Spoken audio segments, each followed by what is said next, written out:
I'm David Craig Utz, and I want to welcome you back to my series, Being the Change, Principles that Foster Leadership and Innovation in Uncertain Times. I created this series for executives and business owners who care deeply about up-leveling their leadership, especially in these times that are calling for a greater degree of leadership.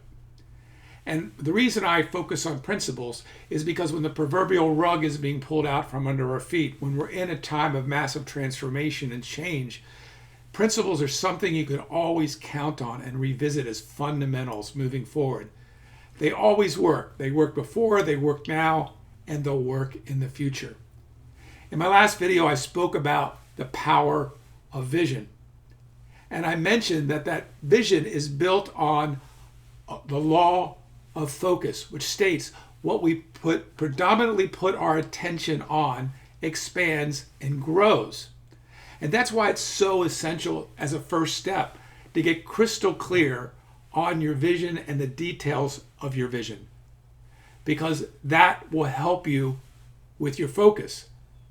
However, because we're facing massive changes right now, we're dealing with lockdowns and virtual work and remote work and so forth. So many changes are occurring. It can be very easy to keep our attention on the crises and the problems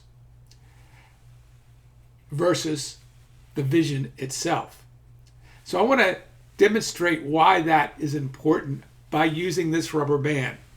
Now, if I were to stretch this rubber band out like this and held it there long enough, the question would be, which would win? The rubber band or my fingers? Now, I know I'm strong, but in the end, if I held this here long enough, the rubber band would win. And this speaks to an engineering principle that states that tension seeks resolution. So tension is very critical in engineering. Understanding how do we make sure we're building this so that the tension is resolved in the right way. On an airplane, for example, right? We want that tension to be solved in the right way so it doesn't fall apart in the sky. Well, let me go back to this rubber band and stretch the rubber band this way, and imagine that the top finger is your vision and the bottom finger is the current reality or the challenges and problems you may be facing day to day with your business. Vision actually will stretch you way beyond that to something completely new. So using the law of tension seeks resolution, we want to keep our focus at the top rubber band so there's more tension there than the bottom rubber band so that it begins to move towards the vision. Now let me get a little bit more granular with this concept and introduce a new principle that I want to talk about today, which is the principle of creative tension. So visionaries, the way that they orient themselves most of the time, the ones that are most successful, and I point to ones like Nelson Mandela or Richard Branson or Fred Smith of FedEx or Howard Schultz or Starbucks or Herb Kelly or Southwest, they maintained a focus on what they were trying to create in the face of current realities. And I would go so far as while they acknowledged and worked with current reality, they discounted it. So going back to our example with the rubber band, the top hand, the bottom hand is really, you could consider current conditions or the apparent challenges you must overcome that are part of the visionary's journey to turn their vision into reality. The top hand is the vision, which is all about maintaining focus on the vision and what do I desire to create. Now there's two corresponding emotions depending on where you focus that occur. On the top hand, as you focus on your vision, there is a kind of tension you feel as you're forwarding your vision. You are leaning into a current reality that may not be welcoming your vision yet. On the other hand, when you focus on what's in the way and you get overly frustrated by the obstacles, what you're doing with your focus is you're emphasizing the current conditions and apparent challenges. And in this case, you're building and reinforcing worry and fret. This can be an attempt to take over control things and to be reactive. But when you focus and maintain your focus on vision, you prompt inspired action, engagement and alignment with others, and focus. And again, depending on where your focus is what you are reinforcing in your subconscious mind, which is one of your greatest friends as a visionary. The more you orient to what you're trying to create, the more the subconscious mind will work on autopilot 24/7 to help you. In the same way, if you emphasize the problems and obstacles you're facing and the frustrations you're facing with forwarding your vision, your subconscious mind is not going to judge that. It will help create the data to prove that you should remain focused there, which does not serve you. So there are 3 ways you can apply this in a practical way. Number 1, achieve crystal clarity on your vision. And when I say achieve crystal clarity in your vision, I don't mean just seeing the solution out there in the world. It requires you to look at how this is going to impact your organization, or what kind of team you're trying to create to forward your vision.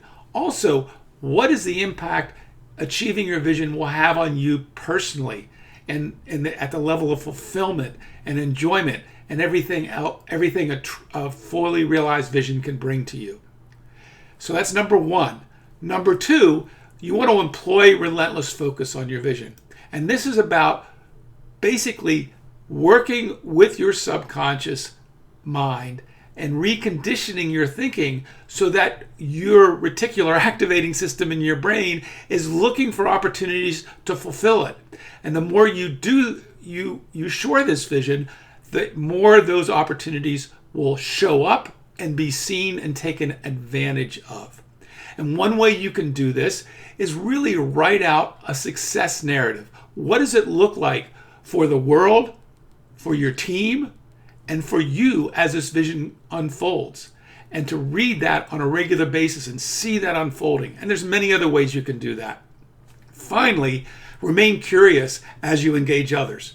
Because sometimes when you fixate on a vision, you can become arrogant and you can get frustrated by others who do not see things the way you do. Therefore, as you go out and engage others and you get pushback, be curious about the pushback, because they are your teachers helping you more clearly articulate your vision, as well as potentially even find ways you haven't even thought of about how your vision can unfold in the world. So again, the principle of creative tension points to the idea that we want to maintain a focus in a very top of mind way on what we're aiming to create. That does generate a sense of tension, but we want that tension. We want to have engagement and conversations with others around us so they feel it. So we're all looking towards what we're trying to create rather than focusing on all the things that are not working. Of course, you got to fix problems. But if you get a predominant focus on problems, you can do that all day. And guess what? The law of focus says that if you focus on problems too much, they'll expand. So the idea is to keep that creative tension on vision. Now again, as I did in my last video on vision, that introduced vision, I'm including my vision exercise below this video for download. And this exercise is one way to create that clarity and that granular, detailed focus on exactly what you're trying to create, either in your business or through your leadership. So I invite you to download that. Also, if you're in a quandary about this, I'm trying to create the new normal, but I'm also facing all these challenges. How do I do that in a way that allows me to deal with what's reality today, but also move towards my vision? I welcome you to sign up for a discovery call with me. We can spend 30 minutes looking at it, and I promise you 1 or 2 things will boil up to the top, to the surface, that you'll see in that call that will help you be more effective in turning your vision into reality. So I hope you take me up on that offer. In the meantime, in our next video, we're going to be talking about the core competency of one's leadership development and one's leadership. And I look forward to sharing that with you soon. Again, thanks for taking the time to watch today, and I hope you have a great rest of your day and a wonderful holiday season. Thank you.